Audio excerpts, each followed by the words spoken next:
of the Patients and Communities Committee of the ICB.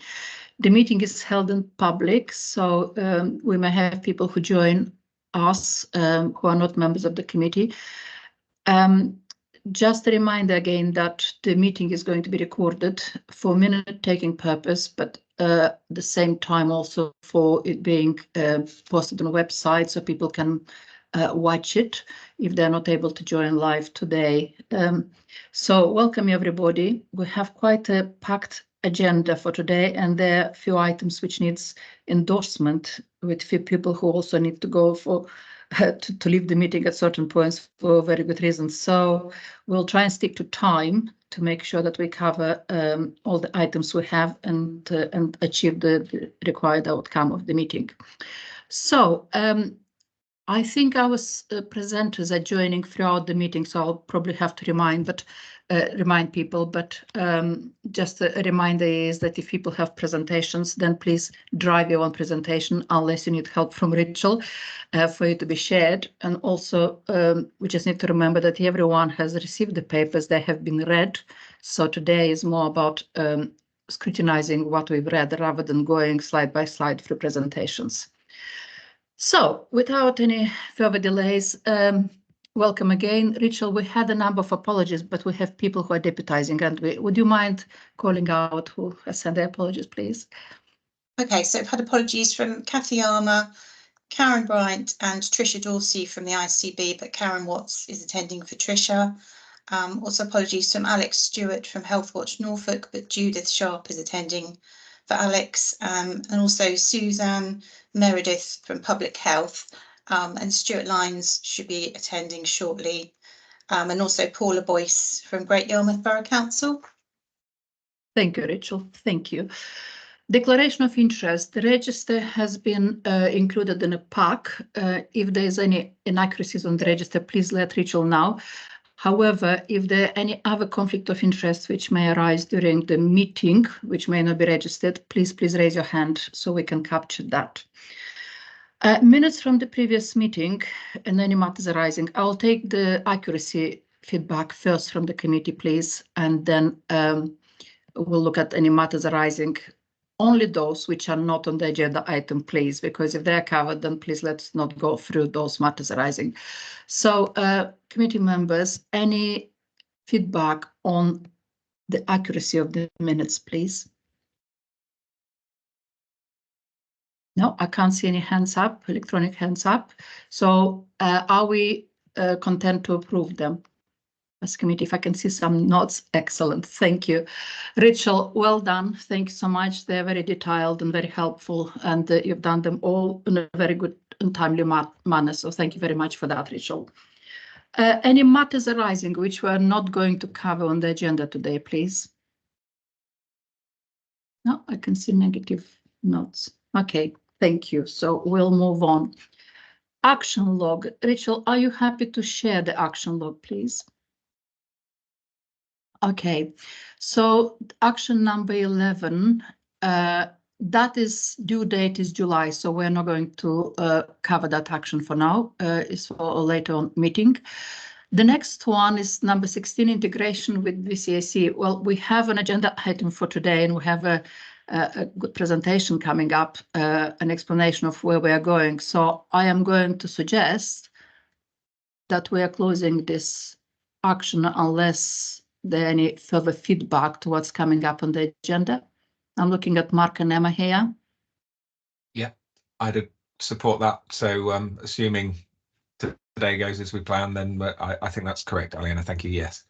Thank you. So provisionally, I can see Emma nodding, and I haven't seen any hands up from the committee members to say no, please don't close it. No. Okay, so provisionally we'll close it subject to the presentation we'll hear in a minute. Number 19 is the lived experience representatives on this committee. This has been going for quite some time, and we've encountered some challenges, but again on the agenda today we have an update from Mark and Karen.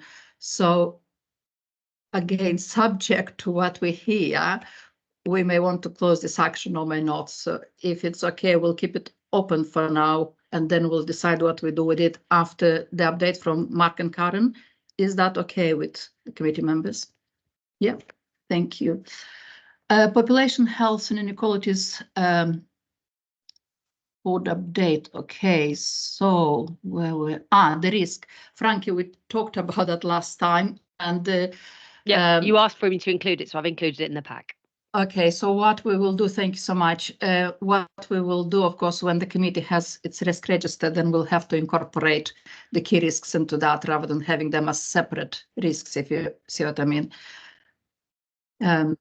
So it's very helpful for today, but I think we shouldn't be circulating when we have the new risk register for this committee. Yeah, we'll just we wouldn't ordinarily bring it. It was just that last time you said that it would be quite useful to see the full lot just to understand what is what. Yeah, correct. Thank you so much. And number 23. Okay, no, I jumped to that one, didn't I? So number 22. That is the ring fencing of the funding allocation. Mark, do you have an update for us on that one, please? Yes, we do. So that was about that going on to the risk register. And so for the next meeting, we'll have the completely. So we have added it to the interim run, but it will be brought back here for review to the next Patients and Communities Committee. Okay, thank you so much. So shall we just close this now, because we now is within the risk register, which is due to come? Is the committee content to do that? Yeah, thank you. Okay, I think this concludes our action log. All right, so we'll move on to the next item, which is lived experience representation, and is over to Karen and Mark, please. Hi, Aliona. Hi, everyone. I'll lead off on this item if that's okay, and I'm sure Mark will chip in where needed. So, just to update Karen, you. Sorry, I should have said that. Please, can you introduce yourselves? Because if anyone is watching who haven't been attending these meetings, they will not know exactly who is what and what they do. Yeah, thank you. Okay, I'm Karen Barker, and I'm Executive Director of Corporate Affairs for the ICB. So I've picked this issue up having recently taken on the communications and engagement team, and I can see this has been an action on your log for quite some time. And I can also see that the main issue is around getting HMRC approval for this, and it is something I've had experience with before in the past. So essentially trying to pay somebody for their time off payroll needs special permissions via HMRC, so it is quite difficult to do. So I've talked to Aliona about this matter kind of offline to see if we can find a way round this, to see if we could do something else. So I think the issue is the only other way of doing this is to basically employ the people with lived experience, and that in itself has some problems, because often people who put themselves forward for these roles don't want to be employed for various reasons, or it doesn't suit them. So then we really limit the field as well there. The other issue that I've talked through with Aliona is by having kind of two lived experience people on this committee, it's very difficult to, by its nature, get people who have had all kinds of lived experiences that you may be discussing at that particular time. So they may have an experience in one matter, but the committee might be discussing something else entirely, and then we're kind of excluding some other lived experience people that could be really helpful for our conversation. So what I've talked through with Aliona is the possibility of removing the kind of two lived experience people from the committee. But another way of getting that kind of information and that help to the committee could be that you invite people that have lived experience of the topics that you're going to be reviewing in any given meeting. And we just discussed briefly that we could do that and find these people via our VCSE assembly work. I'm conscious, I'm not sure if Annie's actually a chance to talk to Emma about that, but we could do that in that way. There are other mechanisms open to the ICB as well. We do have collectively as an ICB access to various people. We could also potentially, again, I haven't talked to Health Watchers about this, but I know as well they have lots of contacts within that world as well. So we thought, rather than kind of trying to select two people and expecting them to be eloquent on every topic that might come ahead of the committee, we do it more on a a basis of looking at the work plan for the year, looking at the kinds of things that the committee is going to be discussing, and then approaching people in that way. And in that way, we don't need to worry quite so much about all the issues that have troubled us in the last year, because we would pay those people their expenses rather than it being like a kind of job role or something like that. So that's our proposal. Really happy to take any questions. It is I can see that it's been on your log for a very long time, so it would be really good to get some kind of resolution on this so that we can make sure we're getting the right people to come and help you in this committee. So thank you. Thank you, Karen. Yes, indeed, I would like us to find a resolution which actually is workable and is meaningful. And that's, for me, is the most important bit, is to be meaningful to what we're trying to do. So I'll open for comments and suggestions. Karen first, please. Thanks so much, Karen, and thank you for spending so much time trying to resolve this problem, because it's been enormously complex. I guess perhaps rather than two lived experiences, as you were saying, is there a role for one of the patient safety reps to maybe part of this? Because there is definitely a translation between what happens in this committee and the patient safety when we're able to accommodate that role through the ICB. Or am I just muddying the water at the moment, Karen? I think technically you could put them on, but you're in the same problem. I wasn't going to get into that particularly, but you're in the same problem with that. So again, I think until that's resolved, you're going to then have a vacancy on your committee, which is what we're trying to avoid here, because it's gone on so long. But yeah, in principle, there's no governance reason why you couldn't. I don't know what the rest of the committee would think. Thank you. Frankie? I think this is a bit of a nightmare. I absolutely take your point, Karen, that having one or two people trying to represent, all of the people of Norfolk and Waveney is tokenism and it's silly. But equally, inviting somebody to come along once, it's quite an intimidating forum. There's lots of different people. If you're only coming along once, are you really prepared? So I don't think that's necessarily the answer. And then, so I think perhaps actually it might be better to say, we should just set up a separate forum, a focus group where, people who are a bit more representative of Norfolk can chew over things separately and then just send a voice or send via, Healthwatch or Emma or somebody to the meeting. But I also think there is a broader question. When we first raised this, we were talking about how to broaden the voice of our residents. And if we just pay expenses, we're going back to square one, really, which is only people who can afford the time and, and who are easily able to join will join, which sort of goes back to square one a bit. Whereas, we'd talked about, whether it could be vouchers or whether it could be, another way that won't affect people, their benefits and their the rest of their life, but still enable that broader voice. So I'm a bit, it's hard. Probably that's why it has been on the action log for so long, because it's not an easy topic, and I know people wrestle at all sorts of levels with it. But Emma, when I spoke to you, thank you, Frankie. When I spoke to you, you also, because Karen, I did have the chance to very quickly discuss this with Emma, and Emma, you have different experience in Suffolk, don't you?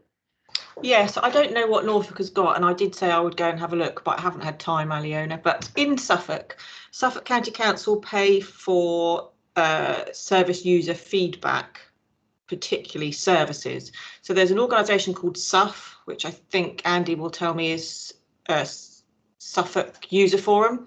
And then in Waveney, thank you, and then in Waveney, with my other hat on, we hold the contract for lived experience. And how that works is County Council or ICB will come to us and say, we're looking for feedback on this particular subject, and then the organisation go away and do that piece of work with their relevant service users.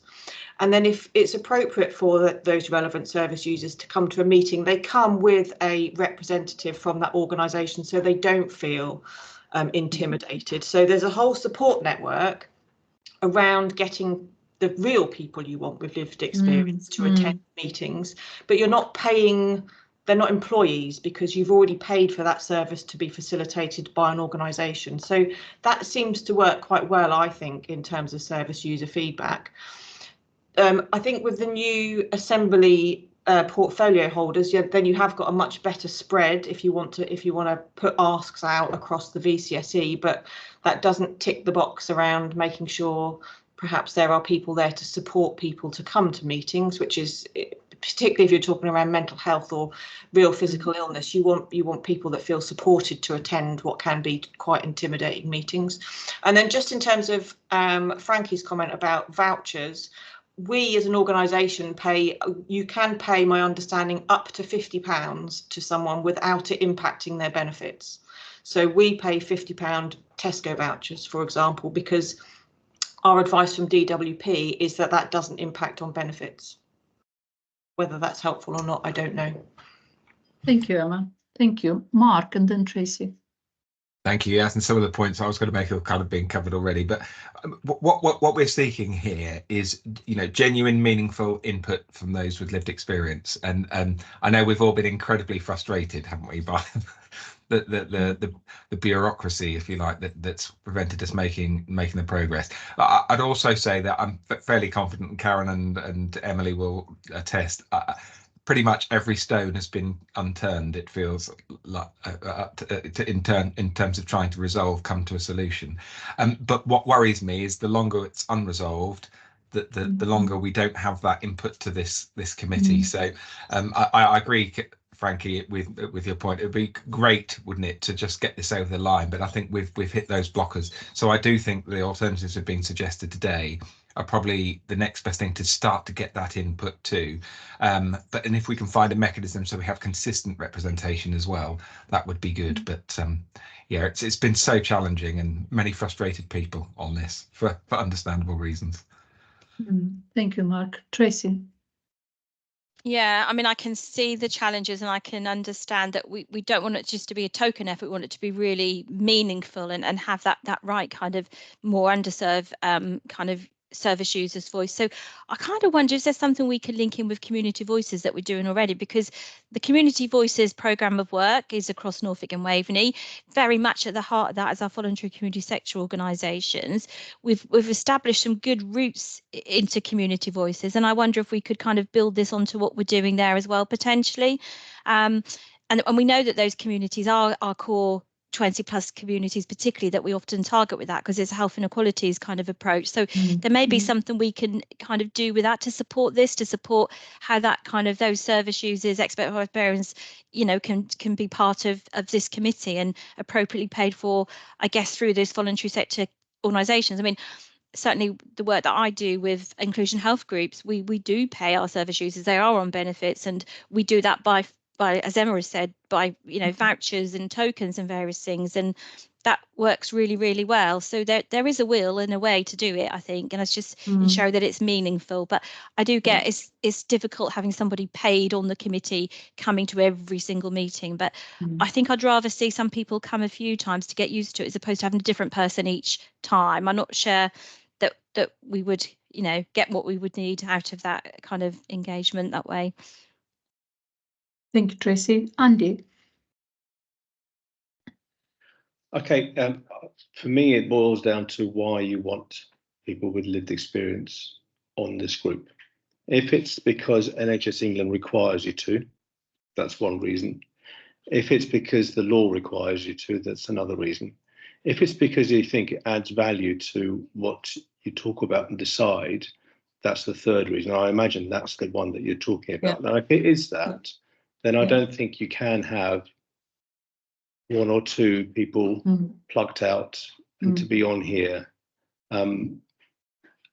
This is the one reason why you've got both Healthwatch involved, because if you do forward plan and you do know what it is you want to discuss, and there is a need to ask Healthwatch and its partners and organisations through the Assembly, for instance, to reach out, doesn't necessarily mean that you'll have somebody here. I completely get it, what Frank is saying.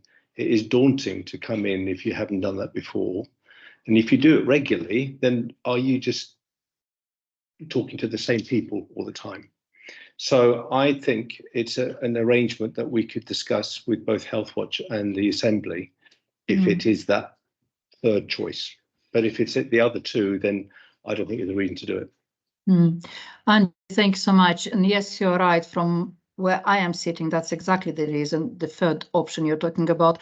When I joined as the chair, the first thing I actually asked, because we had one, I think, representative, then I said, well, maybe we'll have two. And I said, well, even two are not going to represent all the spectrum of different issues we are talking about. So we are going to struggle with this. So I think we sort of demonstrated to us that this is not an easy thing to do, and let alone the implications of payments, just the whole concept. So I would suggest, Karen, is it possible to just formulate a little working group with the Emma and Healthwatches, and just to get our heads around and come up with a proposal how we actually can achieve this in a meaningful way based on option 3 without repeating what Andy is summarizing for us, and then bring to the next meeting and see what's possible. We can learn, I'm sure, from the Suffolk and Waveney experience. If that is working, then let's not, go through difficult times. We can learn from there and do whatever is appropriate in Norfolk too. Is that acceptable, Andy? Sorry, just one other point. If there is an existing group of people with lived experience who meets regularly about their centre of interest, like, for example, because I don't know about Norfolk and what exists in Norfolk, but in Suffolk there is the Voluntary and Statutory Partnership Network, which is some 2,000 plus people, mainly from the public, from the communities, but also from the public sector, that meet regularly in 7 locality groups to talk about mental health and well-being. That's it. That's what they talk about. No one drives their agendas. It's their own agendas. But it's an opportunity for you. You know that anything around that subject, you can go to that VASP group in Waveney, for instance, and converse about that. And you've got a ready-made group of people. Other times, you're going to have to possibly construct something for a period of time in order to capture views. Yeah, thank you, Andy. And that's that. We just need to find out. And Emma, I'm sure through the through the various forums which are party now to the Assembly, we can find out what user groups we have. Yeah, so with to make sure we don't just set something up which potentially can be developed rather than starting from nothing, so to speak. So, Karen, are you content to take this as an action and have a little group just to think it through how we can utilize the existing infrastructures to make sure that we have the user engagement in a much more meaningful and objective way, please? Yeah, happy to do that. Thank you. Is the committee content with that? And we'll get an update at the next meeting. Thank you. Okay, thank you so much. And yeah, I hope we have a positive outcome, Karen. Thank you so much. I'm going to make a change to the agenda a bit. So, and under any other business, we have the Health Inequality Strategic Framework for Action. Tracy, I think we have sort of sent you a notification earlier on that if we can cover it now, because it does require endorsement from the committee, and some people will be leaving by that point at the end of the meeting. So if you can take us through that item now, please. Yeah, absolutely. So you would have seen and had shared the Health Inequality Strategic Framework for Action. It is a 10-year framework. So we published a week today, actually, and you will have seen that framework and hopefully had a chance to read it. We're very excited that it was published. We had a slight delay because of PERDA. You may recall that the framework itself was an ambition of our joint forward plan to have the Health Inequality Strategic Framework for Action. In March, the ICP, the Integrated Care Partnership, endorsed the Strategic Framework for Action, and it was developed through an extensive engagement exercise with health inequalities conversations both at place, with many of our stakeholders, our boards, and with our people as well. So it was through our Community Voices programme. It was developed by, as I said, the Integrated Care Board and our colleagues in public health working together very closely. We did lots of working through a task force that brought the framework together, bringing together all that information from those many conversations. As we launch, we've got some clear 10 actions for the first 12 months that we wish to implement, and we will be creating the conditions for success for the first year in order to implement those 12 actions. So really for the committee to endorse that framework today. We will bring updates further to the committee. Importantly, we're going back to the Integrated Care Partnership on the 12th of June in order that we can organise ourselves and how the main pillars of the framework, which is living and working conditions, its lifestyle factors and its healthcare inequalities. And certainly our health inequalities oversight group will have a core role in facilitating those healthcare inequalities and how we move forward with those plans. I probably will leave it there, just looking for endorsement for the committee and happy to take any questions. Mark might have something to add as the Senior Responsible Officer for Healthcare Inequality, so I'll just hand over to Mark. Yeah, Thanks, thanks, Tracy. And the only thing I'd add is that really grateful to the hundreds, if not thousands, of people that have contributed to this. You know, it was really important that this was based on and developed from the feedback that we've had from many people, many different organisations across the organisation. And one of the best bits of feedback I've had from people is that they recognise, and hopefully that's not going to be contradicted today, but they recognise what's in there and they felt their voice has been listened to. So just a big thank you to the team who've done this, but very excited about this. And I think it gives us some real clarity about where we want to focus over the next 3, 5, 10 years. So that's our job to do. Thank you, Beth. Before I go to Emma, I presume we have an implementation plan and we have a framework which we'll use to measure how we're achieving what we set to achieve. I'm just looking for reassurance or an assurance here. Yeah. So with the actions we have for this year, certainly that baseline is absolutely key of that. And we're doing some kind of baseline assessments of organisation and readiness and where we are now. Certainly for NHS bodies, there's a care kind of duty around that. And we're working very closely with Frankie's kind of population health management team about that dashboard and that monitoring of those health outcomes over a longer period of time, because we know we've got to get the foundations right, because to address health inequalities, it's 5, it's 10 years. So we want to get that kind of that data, that population health management approach absolutely right. So yes, we are doing that. Thank you. Emma. Thank you. Yeah, I just wanted to add really from a VCSE assembly point that it's a really good document that we actually see ourselves in. So I know particularly the living and working conditions strand, Tracy, I know it feels very much like that is our place to be. So we're really keen to get started and be involved and embedded in that. Thank you. Thank you, Emma. I have seen all sorts of versions of this and going backwards and forwards and talking to people. So I know quite a lot of work happened in the background. It will be good to continue seeing that through the implementation and evaluation of what we're achieving and so on. So please keep the good work. Andy, did I see something in comments? No? Okay, something no, popped I up was just on my screen. responding to a chat post from Frank. Oh, okay. Apologies. Okay, thank you so much. Any other comments or questions for Tracy or Mark? I can't see any hands up. Is the committee content to endorse the plan, please? The strategy, sorry. Yeah, can I have some notes? Yeah, okay, lovely. Thank you. And yeah, well done and good luck with launching it and actually achieving what we set to achieve. Thank you so much, Tracy and the team. Please can you pass our regards to everyone for the work done. Thank you. Okay. We're going to move on to the ICB long-term dental plan 24-29. Fiona, I think I've seen Fiona there. Yes, welcome. Thank you very much. So this paper is for information and I will take it as read, but I just wanted to give a little bit of introduction.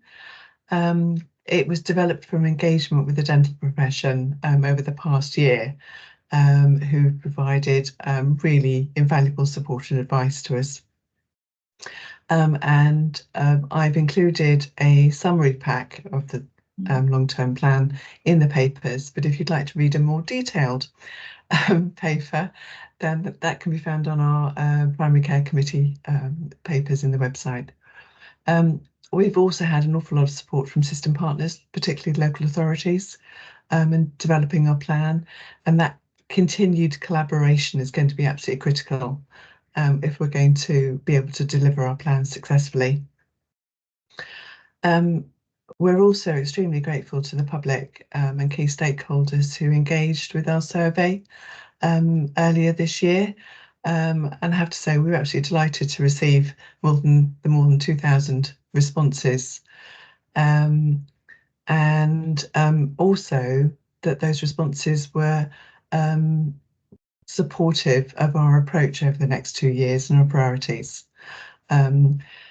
And the feedback that we received about the urgent treatment service also helped to inform our plans going forward. I think it's fair to say that improving access is not without its challenges, and it's going to take time.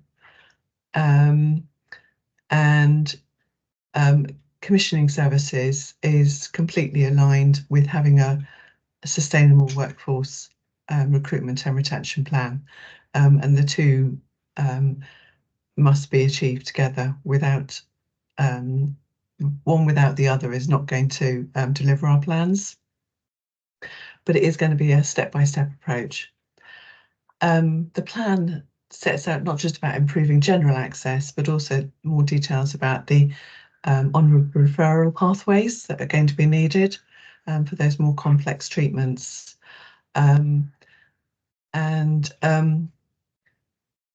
I think it's fair to say that the plan really is high level, and that we need to set out more detailed plans for each service development as we move forward. And much of this year is going to be about setting out those detailed plans. You will also notice that whilst we've identified the key benefits and outcomes of each of the areas, we've not put in measurable targets. We feel that a year of responsibility makes this too early, but we will be looking to put measurable targets in place this time next year.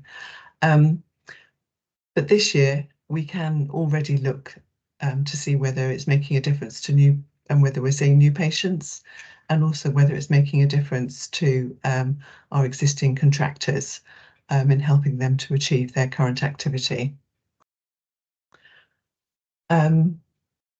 So in terms of our priorities for this year and next year, we've set out, because there's no way we can improve general access for the whole population. What we've set out to do is to focus on children and young people, and in reducing health inequalities. And that's why we were so pleased to see that that was actually supported by our local population in the survey. I think it's also fair to say that some areas around improving access are outside our control.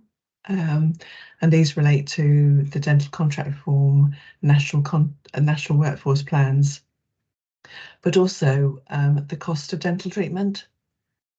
And that does make it difficult for some of our population in how we can actually support them going forward. And if I just end by saying that obviously we'll be continuing to work with ICS partners and professional and our colleagues as we develop these plans. And we also intend to re-engage through another survey in 2 years' time with our population to see if they're seeing a change and seeing if improvements are being made. I'll stop there and I'm happy to answer any questions. Thank you, Fiona. There's lots of work to be done in this area, isn't it? Fiona, in terms of the contract, we talk and you talk about the national contract, but also locally we do have some sort of, I don't know, powers to make some changes. Can you just tell us in a way, not necessarily the difference, but what still sits at the national, just so we are all on the same page? What is it dictated sort of at national level, and what is it that we can make changes locally? What are the biggest sort of differences, please? Yes, so the national contract is set in stone, but we do have the opportunity to use what is termed flexible commissioning opportunities, which means that we can, instead of commissioning using the national contract UDA activity, for example, we could commission sessions and then use a measure of number of courses of treatment completed or patients seen. And we are looking very closely at how we can make best use of that going forward. Thank you. And where we are able to commission locally, based on, I noticed there was a change in the tariff a little bit. That's how potentially we can then target the areas where our biggest priorities for us. Is that all right? Yeah.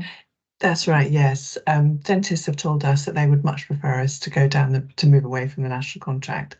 So if we can commission mandatory services, oral health prevention, enhanced treatment through that mechanism, then hopefully that will help to recruit and retain dentists and encourage them to come work in Norfolk and Waveney. And that's why the workforce plan is also so critical to that, because we need to commission services to upskill and develop our professionals, and we need to put in place the workforce plan to encourage them to come and work with us, and that's why they're so closely related. But yes, every opportunity we've got to use flexible commissioning, we will do so. Thank you. Mark. Thank you, Aliona, and thank you, Fiona. You mentioned it's only been a year of responsibility around dental, but oh my word, what a year it has been. Thinking what we've heard from our patients, our communities, Health Watch reports, you know, it's so high on the list of people's priorities and frustrations and challenges. So thank you for all the work that you're doing, even though it's early on. So a lot of it is reactionary that we're having to do now because the need and the demand is absolutely there, isn't it? But one of the things I am particularly impressed by and the team developed is the emergency dental service via 111. So I think, just correct me if I'm wrong, Fiona, but you know, as well as that longer term planning, we are taking action now, aren't we? So if you could just talk through about that service. I think it's seeing 1,800 patients a month at the moment, isn't it, or thereabouts? Just to be helpful for committee members to know. Thanks. Yes, so the one thing that we were, both patients and the profession said we could do very, very quickly was to put in place an urgent treatment service. So we started last October with 5 providers, and that rapidly grew, and we now have 23 providers across Norfolk and Waveney. They are providing around 1,800 appointments per month, and those appointments are being used. We have maybe 2 or 3 do not attends out of the 1,800 per month. The other part of that initiative, we offered an incentive to practices if they would accept new patients for onward treatment and stabilisation. That's taken a little bit more to develop, so that there's around 70 to 80 patients accepted every month. But some of that is down to the workforce challenge. We will see, I think we will see that to continue to grow, and we will be going out shortly as well to invite expressions of interest to expand our existing capacity as well. But yes, I was somewhat surprised at the engagement we got. We're also now undertaking an evaluation at the urgent treatment service, and we're being supported by our managed clinical network chairs. And the evaluation, sorry, I'll just follow up on that, Fiona. What is the purpose of the evaluation? What we're trying to get from it? So we've set it up really, really quickly, and we are hearing concerns from patients that they're unable to access the service. We're hearing obviously concerns from providers that whether they have capacity, and NHS 111 about the capacity. So what we want to do is to try and see what's going on and see if we can make some small improvements. Lovely, thank you. Thank you, Tracy. And then Andy, I'm really sorry, somebody's knocking at my door. I'll be a second. Very quickly, I'll be back. But Tracy, please. I can go ahead. Okay, thank you, Aliona. Yeah, thank you, Fiona. I mean, I've sort of been a little bit linked in with some of the health inequalities elements in the population health approach. So I'm really pleased that you are taking that kind of core 20+ approach. And certainly I know we've done some talking kind of in the more medium term about inclusion health groups and what that outreach, provision and reach might be. So that's really positive. I think I've heard some feedback on kind of the urgent 111 routine, and I think it is good, and it does give people that urgent access when they're really in pain, they don't know what to do. But some of the feedback I've had is that sometimes it's a distance to travel for some people, and that can be quite challenging where that provision is. So that can be a challenge for some members of our community, particularly people on low incomes and various things. So I guess that will be part of your evaluation, how we can perhaps support the kind of reach of some of that urgent provision, you know, across the patch going forwards. And also I'm really pleased about the CYP element, because I think with that comes the opportunity to do that prevention. So that kind of that preventative about, you know, good dental health, about diet and all those other things that go with that. So I think that's really key that element is focused into the CYP bit as well. Thank you, Tracy. Andy. Thank you. It's not dissimilar to the plan for Suffolk North East Essex. So as a county in Suffolk, there's a level of consistency, which is good. The first thing I would say is that every integrated care board in the country received a broken dental care system last year. And any progress is welcome, because it's such a big challenge.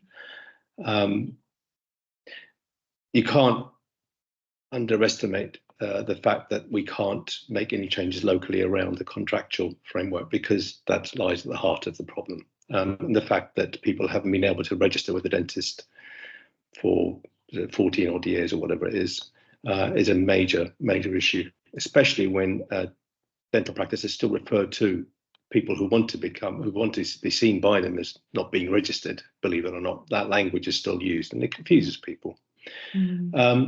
The fact that we've got priorities set in place and services in place for example, children in care, there's an assumption that every dental practice that's got an arrangement with commissioners to deliver that isn't actually happening. So we've been getting calls from people, not in the Waveney area and other parts of Suffolk, but I imagine it's going to be the same thing elsewhere, where people have said that they've been told to go to a particular practice because they have a foster child, for instance, and then they're sent back. We've raised this with commissioners who've confirmed that particular practice is supposed to be delivering that service, but that the receptionist isn't aware of that. So we mustn't assume that just because we've got contracts in place that is actually happening, and we need to be prepared to signpost people and to also go back to the dental practices. The last thing I was going to say was that because of what you were given to start with, there was an understandable underspend in year one, but I hope that with the plans in place, there won't be as significant an underspend as there was for the last financial year coming forward, because there are ways of spending money despite the challenges that are out there. But I really welcome the plan as it is. Thank you. Thank you, Andy. Any other observations or comments for Fiona or Mark? Judith. Just to really endorse what Andy said, much of what Andy said, and to agree that having had the emergency appointments available has made quite a huge difference in terms of patients in Norfolk. So I very much support that. The issues that I don't know whether this is what Fiona's referring to in terms of evaluation will include, but certainly in recent months it became quite a frequent reported problem to us that patients going through the 111 route for emergency treatment were being signposted to particular practices that would then say they don't have any appointments available. And I think this is a similar issue we used to get when dentists actually did still have potentially capacity to take new patients and they never updated their websites. It's maybe a question of the dentist not being on top of the lists or the appointments for that day and the data being up to date. So that's certainly an issue that we've had reported to us quite a lot. So fundamentally great. The emergency treatment and the emergency appointments has been a game changer, I think, for Norfolk. It's given something to people when they had nothing, but it's not perfect yet. And there are issues there in terms of the process, I think. Thank you, Judith. And that's why it's important that we monitor very closely what's happening and where the comms need to be improved. We ask them to be improved and so on. And maybe the staff being reminded of what is in place now rather than them going on historical information. Andy, back to you. So I did forget one last thing. Mark, you mentioned 5-10-year strategies or a strategy. And that made me think that in 12 years' time, about 12 years' time, we will have school leavers who may well never have seen dentists since their birth. And I think that's the scary thing, unless we can turn things around. Yeah, it's very, very sad thing, really. But let's hope that we can start making some inroads into changing what we can change. Is there any sight when the national contract arrangements are going to change, Fiona? Mark, do we have any clues as to what is going to happen with it? We are aware of conversations going on at national level, but what will come out of that, we've not heard anything now at all, apart from what changes that have already been made. Okay, And just add, but it's obviously a conversation we have with many of our local MPs regularly, and who are universally very supportive to make sure that voice is heard and trying to input to that process, I think it's fair to say. Okay, well, we'll wait with trepidation to see some change at that level. Be good. In the meantime, Fiona, all the best with taking this forward to the next stage, and we'll look forward to hear the results of the evaluation, please, just to see where we're making an impact and where we need to change further, just to make sure that we do our best with what we have currently. Thank you so much, Fiona, and thank you to the team for all the work. Thank you. Thank you. Emma, I think I'm going to move on to you now, to you and Mark on Voluntary Sector Integration Programme and the Assembly. Please. Thank you, Ellie. I'm going to let Mark go first. Thank you for letting me go first, because I've got a bid that I'm writing and I'm on a 5 o'clock deadline. So thank you for putting me forward. I'll let you go first, Mark. So I'll be super brief then with that in mind. Just to say again, thank you to Emma, Shelley and others who have helped pull this together. This paper's brought today for information, but also we hope endorsement of the approach. So this is around the VCSE Assembly changes proposed there, building on the work that's happened so far, but also around the integration next steps. So really critical for us as an organisation. I feel it's really clear and sharp around the objective as outlined in the paper. Hopefully you do too. But most importantly, as per the following the restructure we've had as an organisation, as an integrated care board, we do now have, which we didn't before, dedicated resource identified, and we look to be filling those posts imminently. So there should be resources as well within the ICB and across the system to support this. So I'll hand over to you at that point, Emma. Thank you, Mark. I will take it as read. So I think really my additional points were really just to highlight the initial focus on slide 1, the objective 1, which is our initial focus for the next 12 months, which the new chair will lead on. So you'll note that we're going to recruit a new chair, and that post will lead on objective 1 mainly for the first 12 months. The chair and the role of the VCSE partner member on the integrated care board are going to separate out. So I will remain as the VCSE partner on the integrated care board, and the chair will be someone separate. And I think that's actually very helpful, because it means there are 2 VCSE people around the table rather than just one, and new eyes and leading a new framework I think will be very helpful. We've done lots of conversations with people, so both Norfolk and Suffolk Health Watch have been very helpful in helping us understand where health watches sit within the VCSE, which is a question that we've had for the last couple of years, so thank you for helping with that. We've talked to our integration and partnership heads and leads and managers across all of the places. So you will remember that we started off with 6 place leads. In some areas it works really well, but not in others. But we do understand that place is a very important place funnily enough, for the VCSE to be. So we didn't want to detract from that, but we wanted to make sure we had still a couple of people that were out helping us develop a place. So that's why we've gone from 6 to 2. We've gone out through all of our board members, what we're now calling portfolio members, so through all of the networks.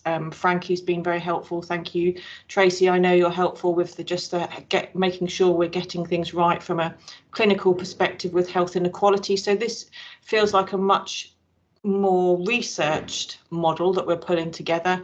I can see Heather is here as well from in our communities, our partnerships. It's been really helpful to talk to our partners out there about what they want the VCSE to do. So it's a much slicker, I think, more focused structure going forward.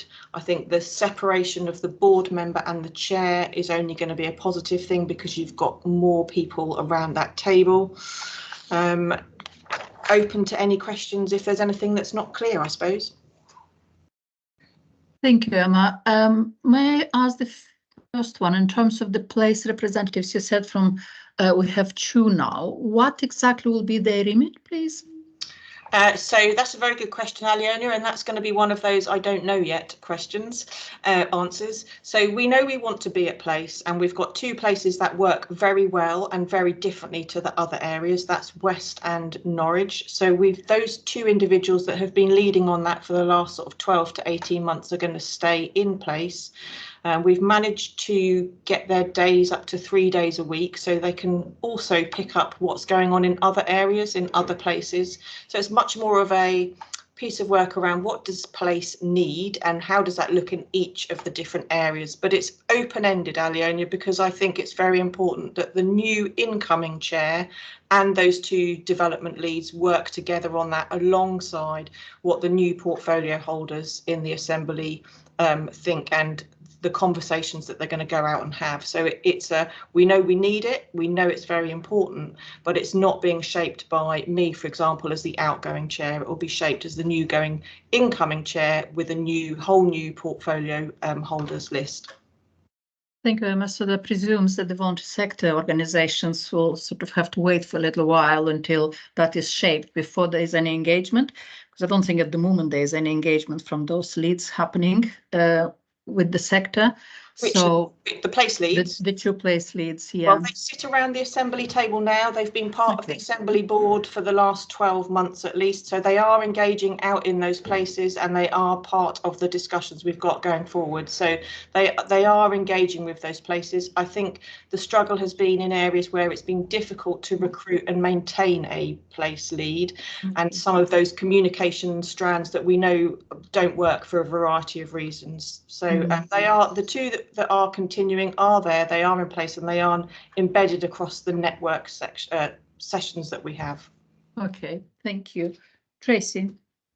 Yeah, just from my perspective, just wanted to endorse and really welcome this as an approach going forwards. I think what it does with our voluntary sector colleagues is embed both strategically, but absolutely kind of operationally at place, supporting us at place boards. I mean, I have a really good positive relationship in the Norwich Places that chair working with the voluntary sector. And if that can kind of be, you know, shared in that approach with other localities, and that's absolutely going to be vital going forwards.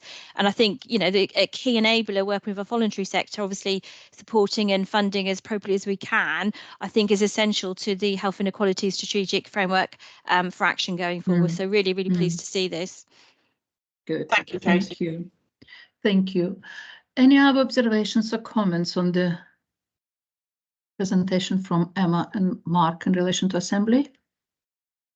No? Okay, Emma, well done to everyone involved in getting to this point. I'm sure there was lots of reflection on the learning from the last however many months. Yeah, I wish all the best to everyone involved with the next stage. I think we're ready. When I say we, that's my different hat on being somebody working in the voluntary sector, ready to see this, you know, being taken forward in a sort of more structured and more engaging way. So well done. Yeah, a new open page. Yes, thank you. Is the committee content to endorse the proposal going forwards? Okay, I can see nods. Thank you very much indeed again. Emma, now you need to go. So we're going to hear in a minute from Emily on the People and Communities approach, which is a refreshed paper which has been circulated in the past, but it has been refreshed. So if you really need to go, you can tell us your view now if you're prepared to support the paper, or you can stay for the item. It's up to you. No, I have read it. I read it before I joined, and yes, I'm happy to go with that and fully endorse it. It's actually a really nice piece of work, and I actually understood what it was talking about with all of the case studies as well. So thank you for that. Excellent. Thank you, Emma. We'll take your word for that. Bye, Thank you. everybody. Good luck. You do whatever you're doing. Thank you. Bye bye. Sorry, Emily, over to you. Thanks, great, thank you. So I'm Emily Arbon. I'm the ICB's Interim Associate Director of Comms and Engagement.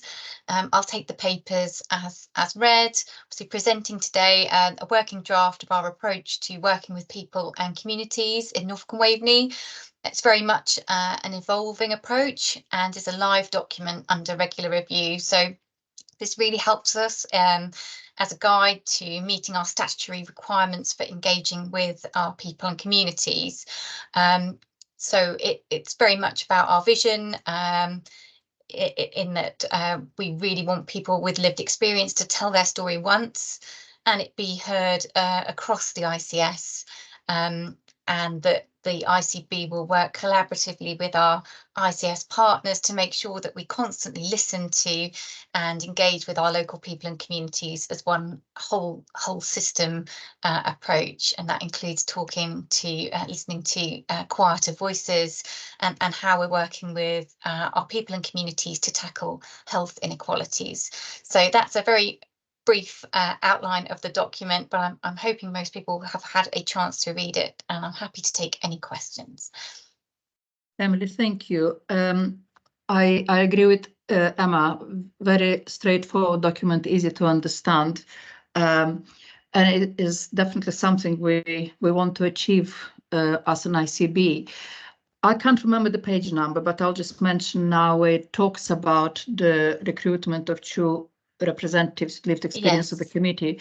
Would you mind if I just, before we get any other feedback, if you link to Karen? Yeah, of course. You were at the beginning, I think, of the meeting. Sorry, I meant to say that obviously it will be updated to reflect the discussion and any agreement around the lived experience. Excellent. Discussions we had earlier. Good. Thank you so much. Thank you. So I'll open for any observations or comments, please. Karen. Hi, thanks very much, Emily. It's really a comment. I just thought it was an excellent document, really readable, very clearly put out. And I love the fact listening to quieter voices. The section in there is really, really good. So thank you, Emily. Thank you. As I say, it's a constant, I think it's an evolving piece of work, so it will be regularly updated to reflect our position. Emily, because I remember attending a meeting of all the system communications and engagement staff across the system, and I know those meetings have been postponed recently. They were face-to-face. Is there an alternative now as to how we work at the system level in relation to engagement work and how we learn from each other rather than everyone doing its piece of work? Yeah, I mean, I think there was a kind of understanding that and a realization that many of us are trying to do similar things. And there are quite a lot of meetings taking place where we're talking about how we work collaboratively together. So there is a little bit of work to do at looking at, I suppose, all the different forums and opportunities to capture the engagement work that's taking place and how we can work together to make best use of all the different voices and the feedback that we're hearing across the system, not just from the ICB. But I think obviously you'll be aware that there's been some changes recently in the team. So I think that's a piece of work we'll take forward, looking at how we best work with our system colleagues, just being aware that there are many different meetings taking place and actually how we best tap into those. And that might not necessarily mean attending every meeting, but actually how do we get some meaningful feedback and two-way conversations from people. Thank you. Stuart. Hello there. Yeah, thank you very much. And really, this is just a bit of a request. Within the county council, we're developing, well, very early stages, an approach to working with communities. Obviously, lots and lots of work currently happens working with our communities, and particularly through the district council level. But I suppose the early stages of thinking is around how we join things up and coordinate better. And if we look at examples like the COVID marshals and health champions and all the infrastructure that we've developed through and since COVID, how we can really develop and capitalize on that to use the phrase, empower communities, work with them, and embed different health behaviours ultimately.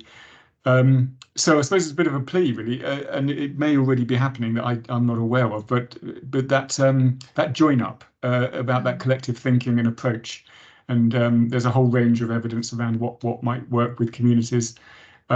So I suppose if those contacts need developing, please do let me know, and I'd be keen to support.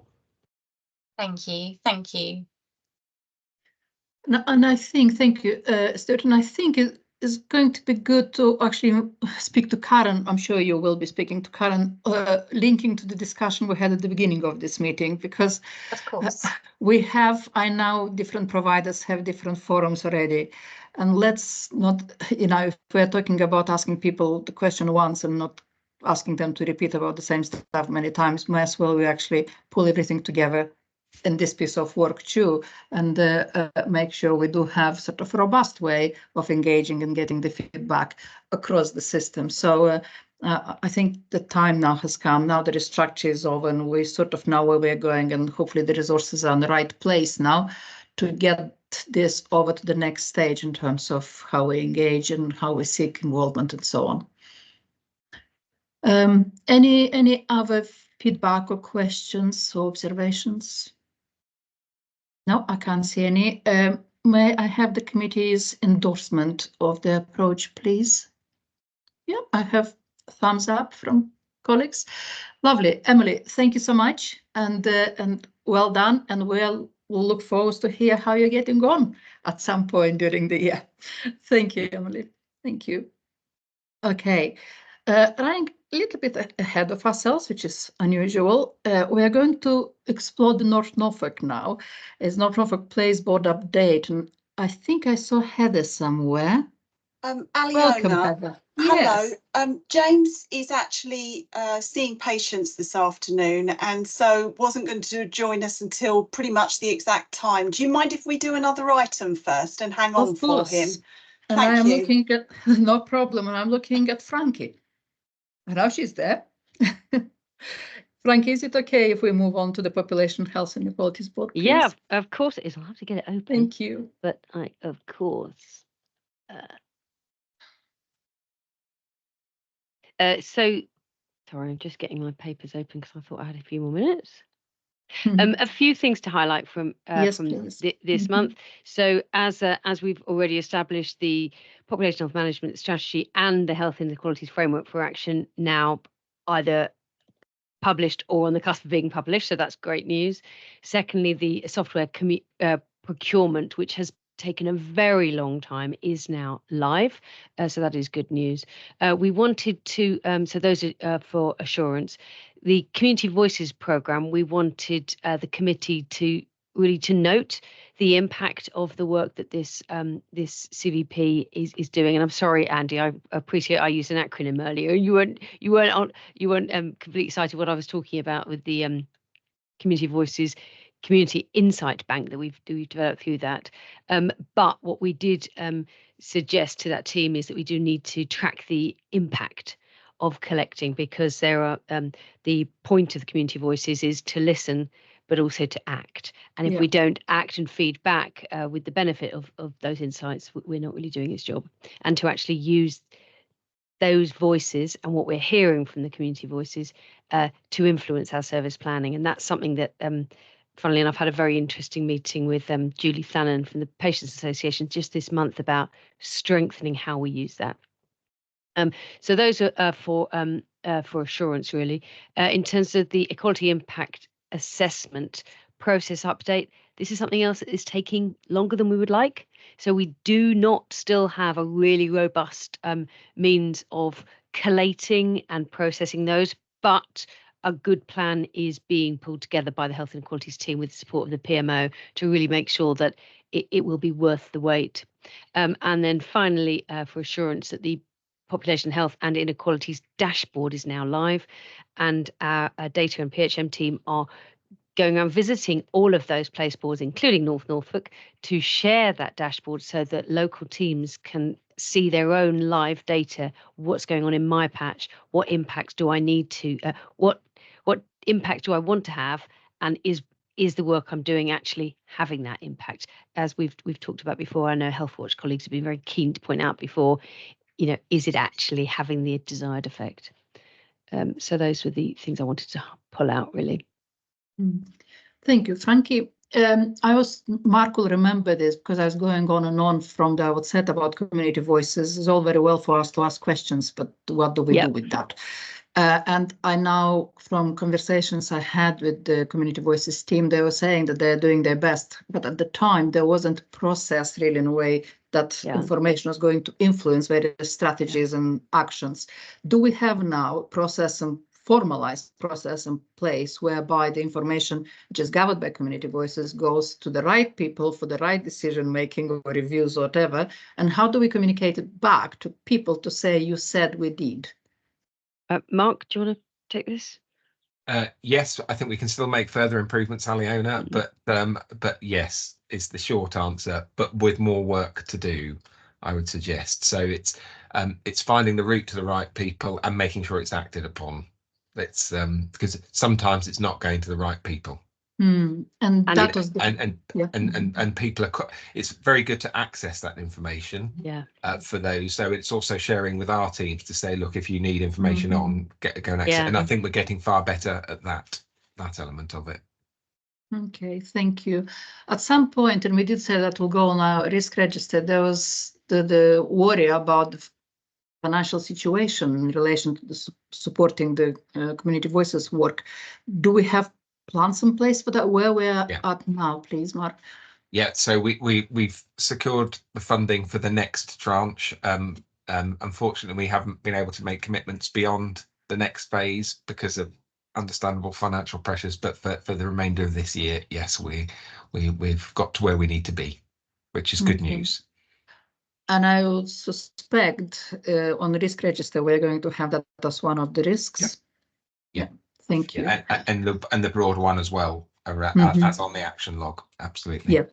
Could I just add in as well, please, Elena, with my hand, and just to feedback, Frankie, I'm sure you know this already, but actually when some of that data has been shared and presented to some of our place boards, it's been so well received. It really creates a buzz in the room, particularly when you've got lots of different professions, lots of different professionals in a room, from districts to VCSE colleagues, and that access to that information and then what's it doing is so important. And Tim Winters is brilliant. He came to the North Place board and was taking people through it, so it's so well received.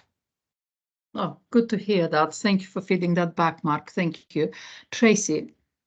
Yeah, I just wanted to give some further kind of assurances to what Mark and Frankie have both said, that the Community Voices programme of work, we absolutely are kind of supporting that to be a key programme within the Health Inequality Strategic Framework for Action. So certainly that evaluation will be part of that insights of those voices and how we're using those. And most importantly, I think the evaluation, because some of the work we're doing already through Voices, there's a number of programmes of work and they are being evaluated. Our research and innovation team are doing some of that work as well. So absolutely we take that on board, that we're evaluating the ripple effect of some of the connecting some of the voices that we're having, and we're utilising those voices and ensuring that we can have that feedback loop to to those kind of people that have given us their insights. Tracy, how do we thank you? How do we do that? Because of course people come from all sorts of areas and we talk to them about various topics within Community Voices. So how do we communicate back? We will be doing that through with the voluntary community sector organisations that are having those conversations. So they're our route, and they're trusted by the communities we're having the conversations with, particularly when it's specific projects such as the increase in bowel cancer screening. We have got the means to do that feedback and about how we're then changing the delivery of our services as a result of that. So we've got the means to do that through the voluntary sector, which is key that we've got that discussion and how we're working with the voluntary sector today. Excellent. Thank you so much. Thank you. Any other questions for Frankie? No, Frankie, thank you so much. Yeah, you're going to say something? You asked me to append the full risk register, so it is in the pack as well. For interest. we read it. Thank you so much. And what I was saying, I think some point earlier on, is that when we have the committee's risk register, then any of the top risks you have within this board, then what is appropriate then will be feeding into the committee's risk register. Yeah, thank you so much. But for us an interim, that is what we're after. Thank you so much for doing so. Okay, if no more questions for Frankie, I think is almost the time, and I think I've seen James joining. Heather, is that right? Welcome, James, and welcome. Hello, Heather. Hello.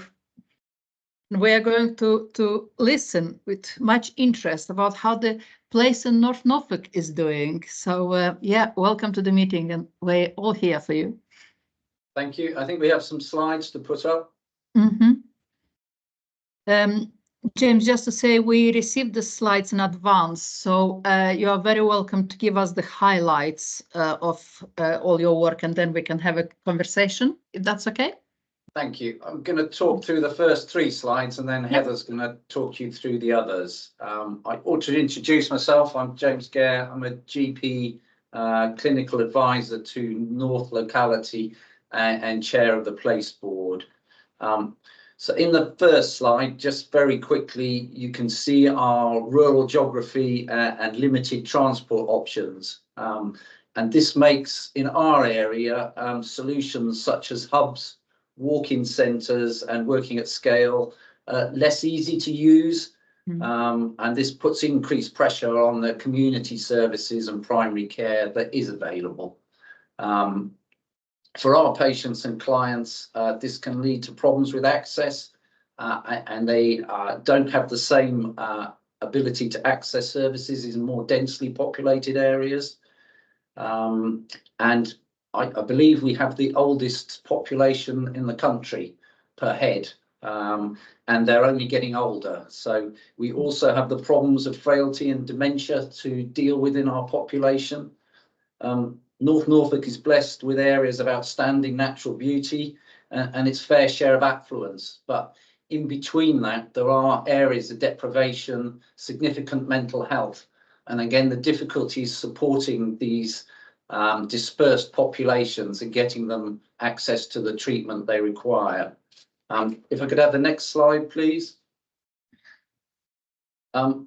Norfolk Place Board meets in person, and we've done this from the outset to build relationships and understanding between the partners who are present and to promote collaborative working. And we're very grateful to our partners who've made the effort to come to face-to-face meetings. We recognise that we must have a broader agenda than just health to work for the best outcomes for our patients and clients.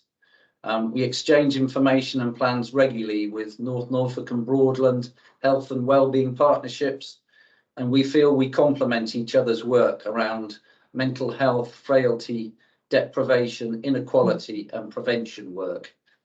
And then if I could have slide 3, please. This slide shows the composition of the board. Local representatives from their organisations can look at the strategic plans and aspirations and take ownership of them at place level. Place board priorities can be agreed collaboratively and be based on what is within our remit and also our funding. As with other place boards, this has allowed many innovative and transformational projects to be undertaken. The difficulty for us is sustaining this good work and also passing it on to the wider system. So I'll pass you over to Heather. Thank you, James. Thanks, James. So this slide shows our current priorities, it says 23-24, but actually we've maintained those for 24-25, and not surprisingly for North, we've got a focus around dementia and end of life. Kind of fits with the demographics of North. Very much about the integrated neighbourhood approach, and I'll get into the projects a bit more further down. So we were asked to focus on particularly on our dementia work. Dementia features in the top 4 leading causes of death in North, and we know that the prevalence is going to increase. It's a really important way of us getting people together to work on projects, and we have a fantastic working group led by one of the team, Emma Bohr, and the working group comprises not only of those working in the field, but those that have got lived experience and their carers, and they've really shaped the work that we do around that table. So I wanted to particularly show you this one as an example of the sort of work that we like doing in North. And it's really simple stuff like developing a leaflet and an infographic. We've kind of supported getting some awareness training done for people working in this area. Something really silly around a referral form, where we were going to design a new form, and then we found that there was one little error with a tick box, which meant actually you can have one form that the GP completes for NSFT and Alzheimer's, but it was only because we delved into it that we found that one out. The Protect Now project has so far made 753 calls with 152 requests. And as it says on the slide, you know, that cost us £3,000, which was on stamps, because we sent letters to the patients telling them that we'd be contacting them, because that's something we found out. We're now focusing on things like the group would like a dementia charter. We want to look at how we can get our infographic and our leaflet out further afield. And there's some really good momentum here around the sorts of works that we're doing. So I'm just going to run through some of the projects that we've done over the last few years. And again, not getting into them in detail. I appreciate you've seen all this in advance. And I'm going to apologise for the cliche, but I want to show you the journey, first one, and the golden thread, second one. And that's it now, no more cliches. But actually, the journey that we've been on as a North board, about the sorts of projects that we started doing, which were very much about funding posts to do pieces of work that then ended. Then everyone looked at us and said, where's the next knot of money coming from? And those kind of things just don't really work. And what became apparent to us, and you can see that from the learnings part, is a focus around sustainable transformation and integrated working, making sure that all of our projects are about collaboration and working in partnership, building on what's already out there. Much of our work has been delivered through releasing capacity of people. So funding is great. We've had about 170k for the last few years. We've only got 40k this year to work with. So much of our work has been done around building relationships with partners and them giving time in kind to make them happen. And continuing to learn from projects. So an example, which I'm sure you've heard on before, would be around IG challenges, massive IG challenges with some of our projects. So we build in the kind of looking at the IG far earlier into the project process now to ensure that that's all in place before we start delivery. As far as the Waiting Well one is concerned, this was one of those classics where we gave them funding and they did it and it was great, and then the money stopped. It was a real shame. The council's learnt loads from it, but of course, you know, they're cash strapped like everybody else. But I think, you know, there were some fantastic outcomes and outputs from this with, I think it was like over 70 people in North Norfolk helped with accessing disability aids because of these calls. So another example, very small pot of money. I think we gave Monthly Practice about £5,000, and this led to actually what we're focusing on this year. And this was around patients and carers finding it difficult to navigate the processes around death, and practice staff also wanting to be more informed and feel more confident. So we used the Marie Curie Daffodil Standards, and or the practice did, and we funded the practice manager a little bit of time to be freed up to do this intensive piece of work to ensure that there was a better service, for the patient, but also a better support for the carer, both before and after the death of their loved one, because actually it doesn't just end at that point. So that's been a really good, nice little project that we've learnt from, and we're doing further work on that this year, which I'll show you in a minute. So this has been our focus around integrated neighbourhood teams. All of our work, I think, kind of falls under that umbrella of developing integrated neighbourhood teams and the Fuller Stocktake recommendations. And what we really understood was that actually it takes time to build the relationships and the trust for integrated neighbourhood teams to happen. So our projects have mostly been focused around just getting people working together on things. Just because actually, you know, you can't suddenly tell them to all pitch up at a meeting and deliver a service together. It just doesn't work like that. So the first one is around developing some analysis around multidisciplinary meetings. So the team have attended all of our practices multidisciplinary meetings. They've completed a stakeholder survey. They're now analysing all of that information, and their intention is to produce a report that shares best practice for all of our practices, so they can see what works at some practices that might work for them and share all of that between them.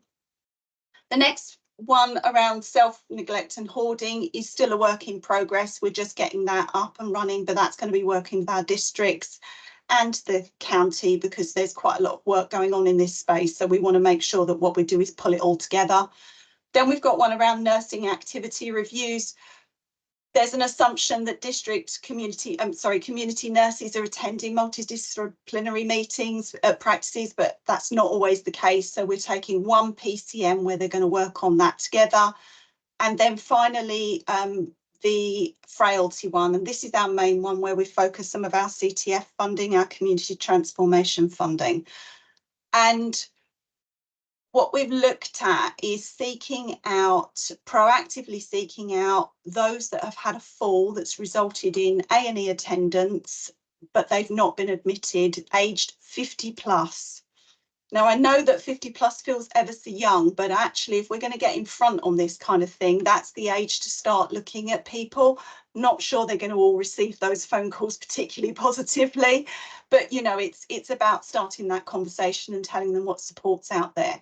So the districts are going to use Dialogue Plus, which is a kind of a piece of technology that looks at quality of life and care and explores what the person's wishes are and finds solutions for them.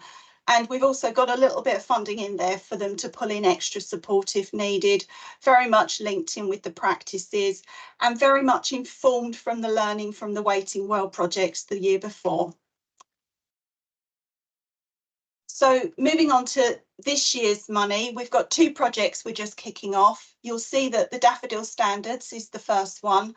So actually what we decided was what we'd really like is all of our practices in North Norfolk to be Daffodil Standards, but obviously not just ticking the box, but to a high standard and actually implementing and embedding that. So we're giving them a small amount of money to free a member of staff up to write policies and to do some internal training and all that kind of stuff, just to increase the awareness and skills and confidence of all the staff around this area of work. And we're also, the practice manager from Munsley is also going to be involved in this project and as a kind of a peer support for the practices. The other one is around VCSE capacity. What we're aware of in North, and I think we were talking about this earlier in the meeting, North, we don't have many VCSE organisations in our patch. Those that are incredibly small community volunteer-led organisations. We did have a fabulous person who attended our board, but she ran a tiny voluntary organisation. It just impacted too much on her time to do the work of our organisation.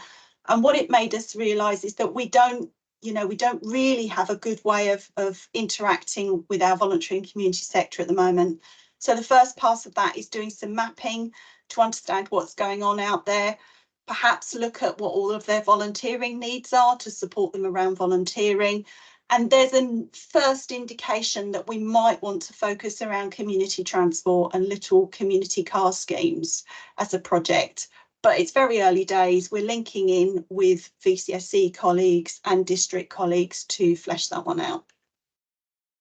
And then I just wanted to talk briefly about our communications, because we're doing some good stuff on this. So it's always nice to mention when you think you're doing something well.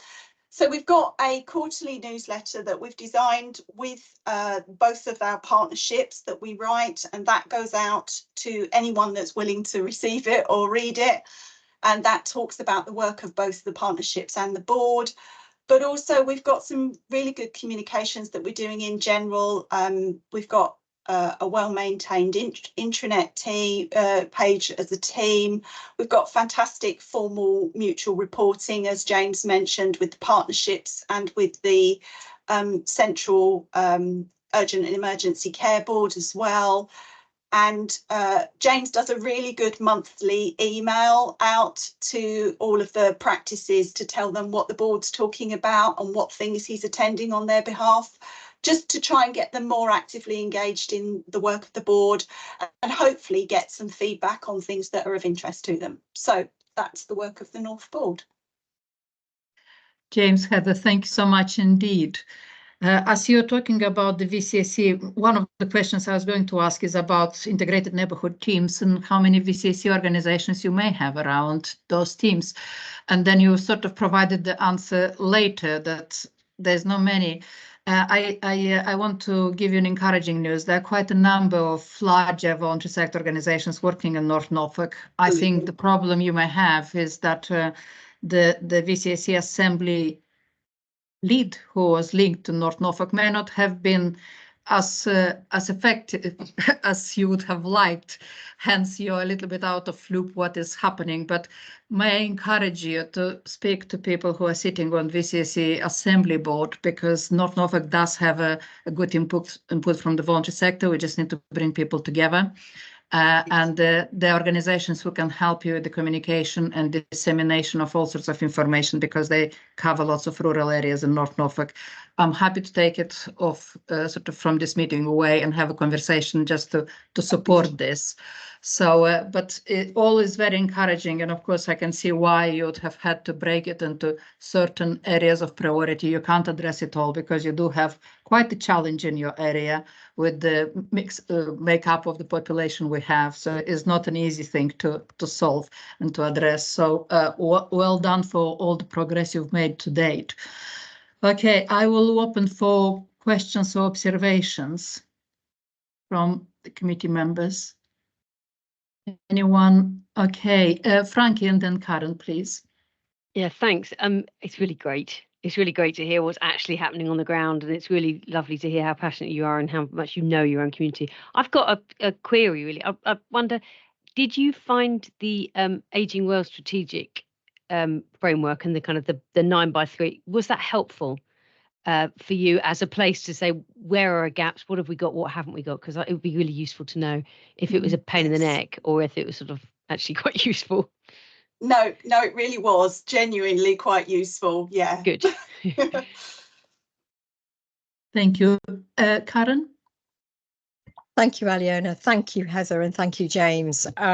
It's really heartening to actually see this in action. I've been waiting such a long time, and I think to see it and to know your population. And I think the most exciting thing was around dementia. You know where the problems are, what we've got to do. It is about bringing the carers in. It's that whole holistic approach, isn't it? Because if you haven't got the carers and you're caring for somebody with dementia, that is a tragedy. And we know there's going to be an explosion in the future. So I thought it was excellent work. And obviously, if you need anything in terms of nursing or workforce, please shout, because we're always happy to support and help. Thank you. Thank you, Karen, and thank you for reminding that there's a team who can support all the work at the place level. Thank you. Mark?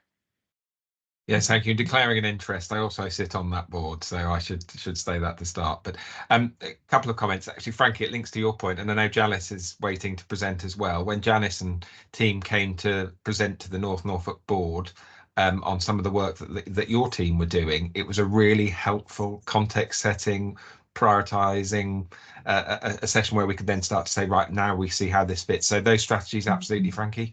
I'm sure James and Heather will agree, and hopefully it was helpful for you as well, Janice, when you joined. both James and Heather mentioned about the face-to-face element of the Norfolk board. Now, absolutely, you don't want people to be traipsing across the county every 5 minutes, but there is something in that around having that face-to-face time, particularly for those that you don't see as perhaps as often, and you know, those relationships with North Norfolk District Council, with and with Broadland as well, I'd say are really strong, and it's almost the conversations that happen outside the meeting to agree to get the work done. And you'll have seen from the stats, there isn't a lot of money that's being put in, but I would suggest the benefit to our patients, not just in North, but in many areas, is significant for the investment that's gone in. So there's much to build on from not just North, from all of the places, but yeah, it's how we build from here, and also share what has worked well, but also what hasn't worked as well, so that we can do better in the long run. Thank you, Mark. And we've been putting the importance of place sort of at the forehead of our thinking recently, and we need to make sure that we support the place boards to actually being able to deliver on what we're asking them to deliver. So it's important that the ICB teams, like what Karen just suggested, and any other relevant teams are putting the effort in supporting those place boards. James. I'd just like to support the other place boards and my colleagues, because we do talk regularly, and I think they're all doing fantastic work, and I think there is the particularly maybe central, but other areas just to work together. So you can do the small stuff, but you can do some bigger stuff and some of the strategic stuff together. So as I say, I think all the place boards are doing great work.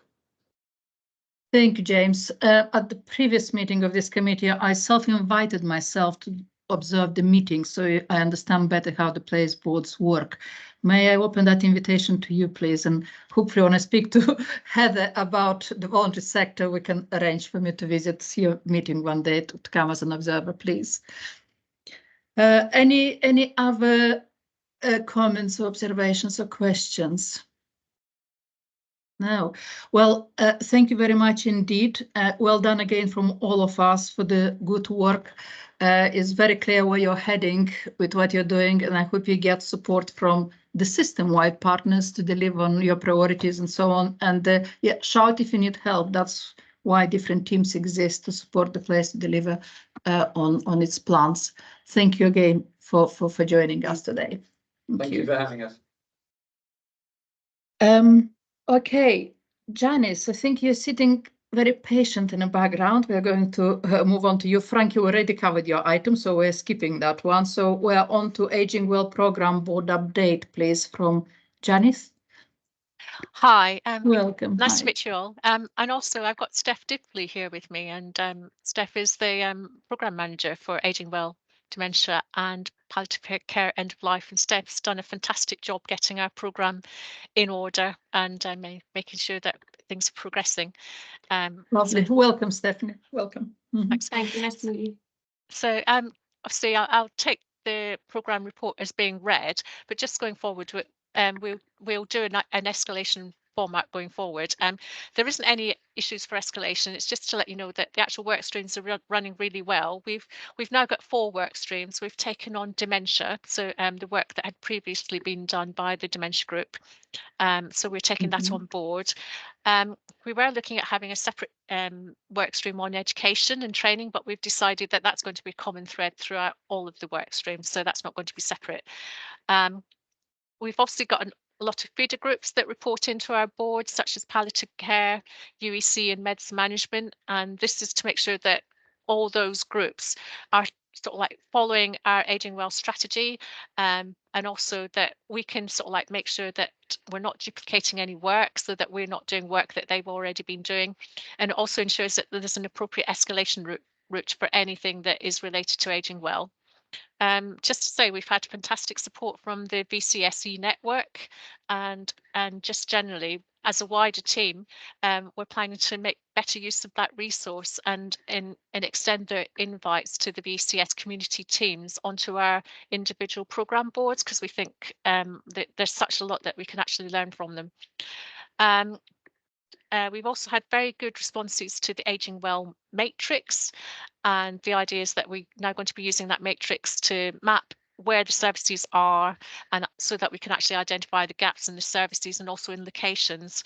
And it's the fantastic work that North Norfolk have provided. I mean, that just shows that there's a lot of good work going on out there, and we just need to make sure that we're spreading all that good practice across the system, and that we're not duplicating the same work at the same time.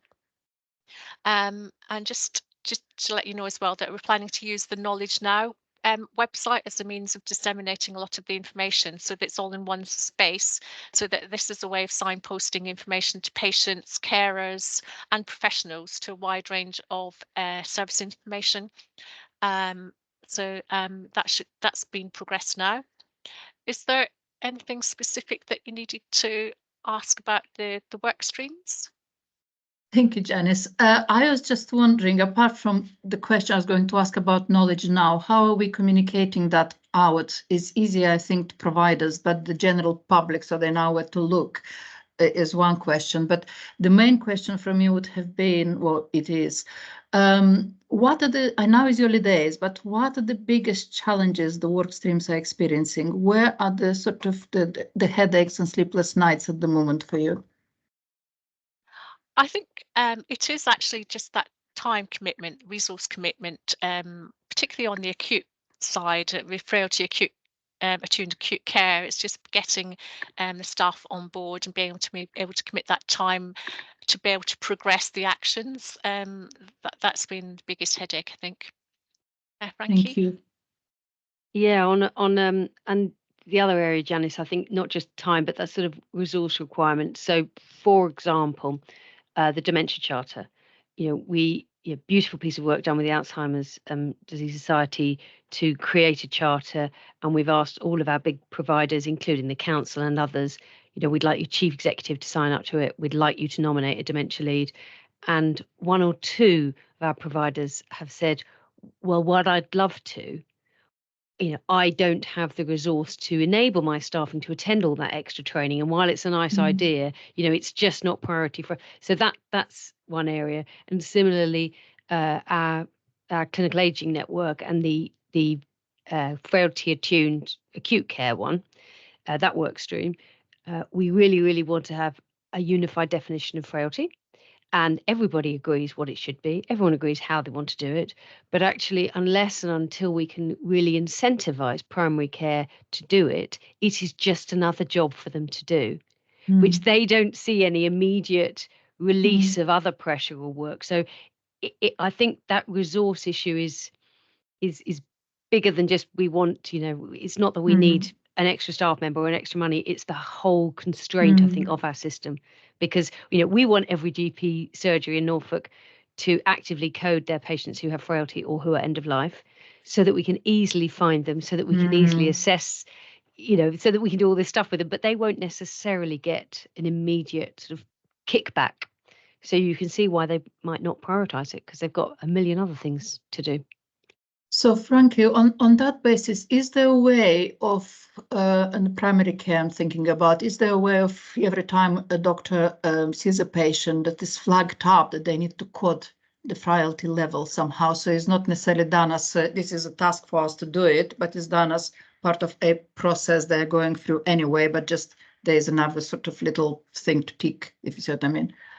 That's exactly the sort of thing that we would like to do, but it is a bit more challenging than it sounds. Thank you. Tracy. Yeah, just reflecting on that. So we had James and myself as place chair for Norwich James, and certainly with SAD colleagues, we had a really good meeting with our older persons consultants around frailty scores, and very keen that we can support working from a central perspective about that kind of consistency of scores. So I think there is some work underway in that space, certainly for that consistency, as Janice has already said. And I think certainly, with those relationships that Place has, I think we can really support that going forwards, and are keen to do that, because that frailty is a really important area. And I think there are some challenges about who's using what scores and then how they're then utilised as well. So there's recognition, from a primary care perspective, but most importantly for our community and our secondary care colleagues and all those touch points. Thank you. So Janice, just going back to Knowledge Now, because we were waiting for it, wasn't I'm looking at Frankie now. Frankie, we were waiting with trepidation for it to be launched because it's being updated, wasn't it? How is it working now, and how are we communicating to the general public about what they can get from Knowledge Anglia?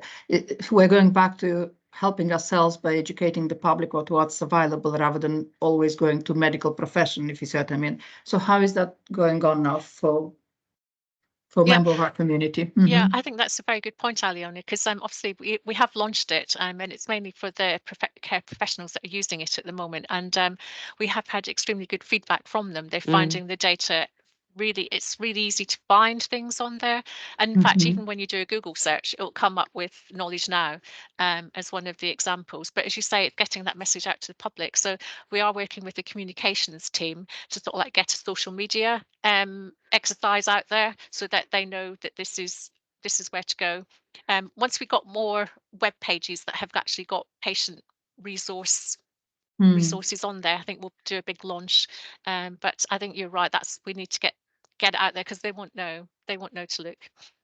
Well, exactly. And I'm thinking, well, Emily is in a call, I'm sure, so Emily will hear this conversation. But I was thinking also about, for example, community voices. When our trusted communicators are talking to the members of the public, they can mention where there is, they can access the information. The same with Health Watches. They have lots of interaction with public. I'm sure they can support all of this. So it's bringing everyone together in a sense to help each other, to make sure that people do know where to look for information. That's really helpful. Thank you. Yeah. Thank you. Any other questions for Janice or for Steph? No? Well done. And by the way, yes, I did like the matrix. Used it, and well done. Let's hope that is embedded more across the system, because I thought it was a very good piece of work. So thank you so much indeed to everyone involved. Thank you, Janice, and we'll look forward to the next update. Thank you. Thank you.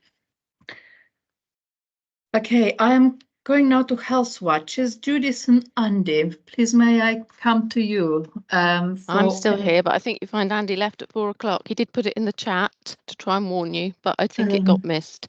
So you don't have Andy. I'm afraid you've just got us here in Norfolk. I wasn't given a specific brief other than to provide an update. So I'll try not to give you a shopping list of everything we're up to, because of course there is loads of it.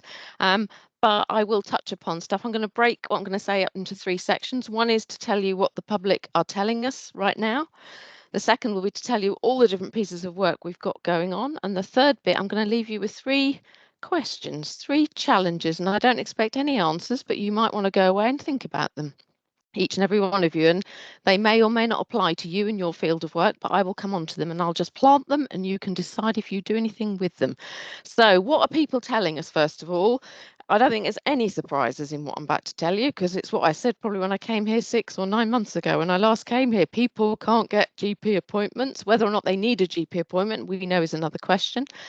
But specifically at the moment, we are hearing that it's not necessarily about same-day appointments. It's about people's frustrations at not being able to call and book a routine appointment for maybe 3 or 4 weeks' time. And they're being told, no, I've got no more allocation of appointments and you'll need to call back tomorrow. Now, that seems particularly frustrating for everybody and creating another workload for somebody tomorrow. So I'll leave that there, but that's something we are hearing, and it's not everywhere. As ever, anything I say, it's never everywhere. It will be in a few places probably, but that is certainly something we're hearing. Access to dentistry, that's no surprise to anyone, is well documented and already discussed. And also the issue I did mention of people going through to 111, being told to call a particular practice and then finding that's not available and being bounced around. Something that I've raised and mentioned just as is about the different types of same-day appointments available to people, and partly it's personal observation, having spent a bit of time in A&E myself of late. And I am seeing people going there to access the GP front door, whatever it's called. And there are people accessing other practices where they've got perhaps more contract for same-day appointments. And then we have the walk-in centre. And it's just an observation that, like water, people follow the route of least resistance. And if they can find a way, they will find a way. And it's just kind of saying, well, are we encouraging the behaviours we want people to follow in terms of what we're commissioning there. Not sure there's a strategy or whether the strategies are evolving out of responses in different places to different things, but patients find their way through. So just leave that one there. Waiting lists, pharmacy opening, mental health crisis service, mental health ongoing delays in getting follow-up appointments, carers assessments, PIP applications, and continuing healthcare reviews. Had a couple, and this might just be coincidence, we've had a couple in the last 2 or 3 weeks about continuing healthcare reviews where somebody's been fast-tracked, obviously end of life, but then hasn't died, and people being very upset they're being told they've got to have a review. And we're trying to work with people, explain that whole process. And obviously it's a very sensitive area, but we've had 2 of those, which is, you know, strange in the last, so whether that's a thing that's just happened, could be coincidence. So that's the current state of play and what we're hearing. In terms of the work we're up to, we are nearly finishing a programme of engagement in care homes. We plan to do 5 visits to care homes in each of the 5 old CCG or place areas. I don't think we've quite done the 25, but we're not far off, and there will be a summary report coming out about that. And it's been quite heartening in the main that most people are saying the care they feel they receive is good. And when we're able to suggest small improvements, they are often small improvements, but they can be small improvements that make a big change to someone's day-to-day living, to do with menus or choice or whatever. So that will be coming out soon. We are working with the ICB on the Benjamin Court engagement, and I think I will say no more about that other than we have had a very busy time last week with some very loud voices and some very repeat callers to each of the venues. Some people turned up most days to come and tell us what they wanted to tell us again, but that will carry on. Queen Elizabeth Hospital, we are working with them on a youth council that will be launched in June, and in terms of publicity about it and encouraging younger people to get involved and in the running and the knowledge about their local hospital. And so there'll be recruitment through the summer with a hopeful application process coming to an end in September, and a youth council being established from October onwards. That's quite an exciting new piece of work going on there. Ongoing projects, these are multi-year projects, many of these. We are working with carers of people with serious mental illness. We are working with the ICB on a project called Digital Tools. We're now in year 4 of that, and this year I believe the focus is on how much younger people take up the NHS app. We're working with County Council on a 3-year project on adult social care. In the first year of that, the report is in the writing right now, and we are doing ongoing engagement with NCH&C. We're working with Safeguarding Adult Board to do with some of the recent Safeguarding Adult reviews and recommendations on audits that will need to be done, particularly to do with hospital discharge. We're working with the James Paget Hospital on their Community Diagnostic Centre, the engagement process on that. We're doing some work for Marie Curie in terms of engagement with people about the end of life services. And I believe we're going to be working with Community Voices on some targeted lung health checks. So that's a kind of summary of everything we're up to. We've got a dental summit on the 19th of September in Norwich for the public, where we will present a panel. And people can come and ask the panel, and don't ask me who's on the panel. I think it has already been booked, but I can't remember the names. But anyway, Dental Summit in September, 19th of September. So hopefully that's given you a real flavour of all that we're up to. My questions to you all, I'll just leave and plant, a bit random. First is, how many of you have recently read or looked at a piece of work that Healthwatch has done, or Community Voices, or the voluntary sector? Because there's lots out there. How many of you read our last quarterly report on what people have said? Not going to ask you to answer here now. Next question is about PSERF, the Patient Safety Incident Response Framework. Is that right? We produced a video last year in conjunction with the Queen Elizabeth Hospital to explain to patients what that means. Like to know if anyone's using it or even knew about it, and how is PSERF going? I know it's still early days, but be very interested to know about PSERF, because that really should place patients and their families at the centre of things. So I'd love to know how that's going. So if you want to follow that one up, have a chat with me about that. And finally, an invitation, suggestion or whatever, about Healthwatch information being shared at the place boards, because Mark spoke very nicely about how they loved hearing from community voices, so maybe they'd love to hear from Healthwatch too. And I'll just leave that there. Any questions? Judith, thank you so much. You're keeping busy, aren't you? I know that Karen will like to comment on PSAF. My feedback from my own engagements with the providers, particularly the acute providers, that the implementation is going very well. And in fact, they prefer this process to the previous one. And the support they're getting with the implementation from the ICB is great. So the feedback I'm getting from the professional's perspective is actually very positive. I'm sure Karen can tell us more, but of course we want to hear from your perspective with regards to what patients think about it, or members of the community. That would be great. So I'll go to Karen. Can I go back to you because your hand was up, Yoli, and then I'll go to Mark. Please. Yes, of course. And Judith, more than happy to have a conversation. My wonderful PSAF person is retiring at the end of this week, but we have done amazing work as a system. Everybody's been online basically since September. We're getting to the point where we can start to look at some thematic reviews. Lovely to be involved as much as you want to, or keep you updated. But what I'll do is make sure we pull together a meeting, and I'll introduce you to Debbie, who's taking that over in the interim. But you're right, if the tools are there, Teresa will be well cited on that. We need to be out there and we need to understand what that means for everyone else. Because I think in terms of having the involvement of people whose loved ones have come to harm is absolutely paramount, and that's how it should be. So very excited about how that's going. Thank you. Thank you, Karen. Thank you. Thank you. Mark.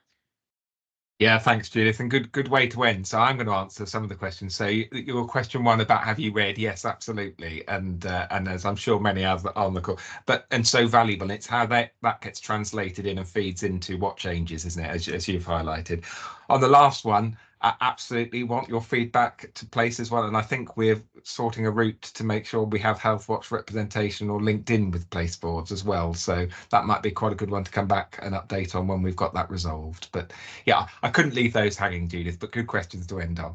The only other bit I was going to suggest was the event that was held about 2 or 3 weeks ago at where you had all the system leaders, many of the system leaders. That was a really good day. You had the chief exec of Healthwatch England there as well and presented. So that was also just to note that was another really good thing. And again, hopefully what will change as a result, I think will be important for Norfolk and Whately. So thank you. Thank you for the feedback there, Mark. It's really good to hear. And actually, yes, quite a lot of stuff that we heard after the day is the ability we have to bring people from the system together on that day. Once it was only half a day, but to have conversations in a very safe, confidential format, but to actually work across the system and be free with what they're able to say, and and share that ambition that everybody has to improve things for patients. But thank you for the feedback. It means a lot. Thank you all. And Rachel, can we record, please, that whilst I missed Andy's text in the chat that he was leaving, his report is very helpful and the links are there. So big thank you to him for informing us of the work of Healthwatch Suffolk through his report. And Judy, thank you to you and your colleagues for everything you do for our Norfolk population and helping the system.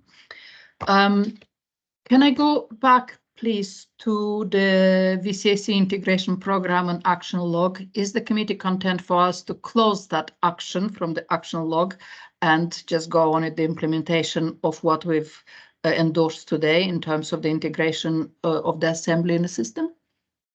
Is that okay? So, Rachel, if it's okay with you, please, can we close that action and not scare ourselves with how long it is going for, has been going for.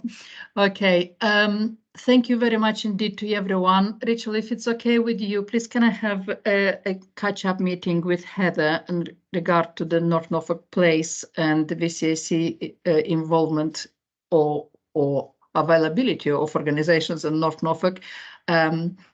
I hope we can get everyone involved to support each other. That will be great. And what else? And the committee, we do have a meeting on Thursday, is our planning meeting. Rachel has circulated a draft agenda already for the meeting, and I look forward to see as many of you as possible. We have quite a few important things to discuss at that meeting. Next committee meeting, it should be held in public again, is on the 22nd of July, and the draft agenda will follow in due course. But for today, thank you very much indeed to all of you for all your contributions and for the work. And yeah, we'll see each other on Thursday for our informal meeting, but planning meeting. Okay, thanks so much and stay safe, everybody.